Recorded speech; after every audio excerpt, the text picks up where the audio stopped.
Hi, this is Alan Rigg from SalesCompensationStore.com. In this video, I'm going to explain some of the reasons why sales incentive programs fail. One of the primary reasons is many salespeople actually lack the talents required to succeed in sales. If you don't have the necessary talents, I don't care what kind of incentives you put on the table.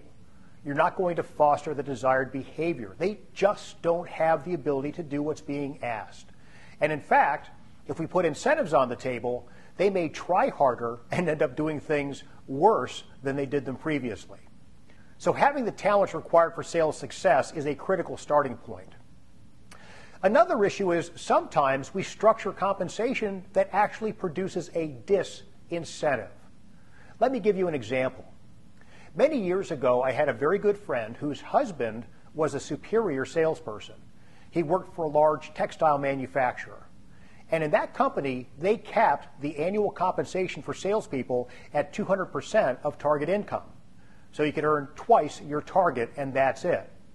Which didn't make any sense to me, because when I look at a salesperson's production and I look at every dollar they produce, the company still makes money based upon that production.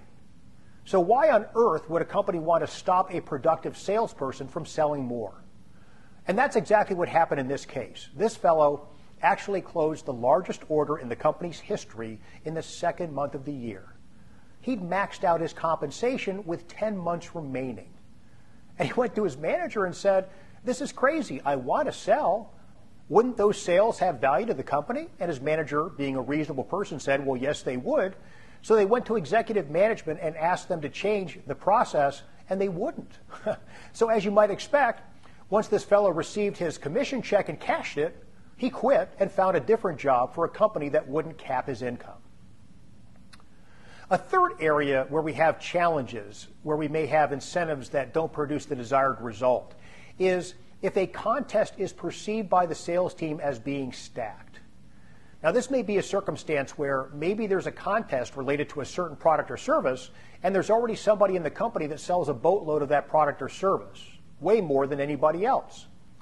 So if the contest is based solely upon the amount of sales of that particular product or service, everybody knows who's going to win. It's not exactly motivational. So in that case, we have to consider things like perhaps using a percentage increase in sales for that product or service. But again, to be fair, we have to have some minimum amount of sales required, so that we can't have somebody that sold $1 that now sells $2 and they've doubled their sales, where the person that sold $10,000 has to sell $20,000 to stack up. Doesn't make sense. So it's some combination of some minimum level of sales and increase in sales that would probably make the most sense in that circumstance.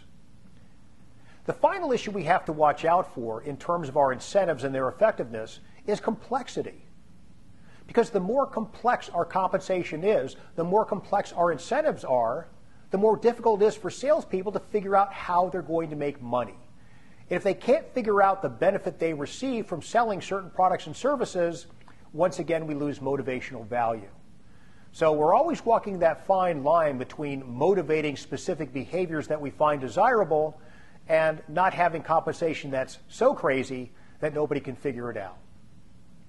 So with that said, that's the end of the content for this video. If you have any questions, please feel free to give me a call or send me an email. In my next video, I'm going to talk about a very important sales compensation plan limitation. I look forward to speaking with you again soon. Goodbye for now.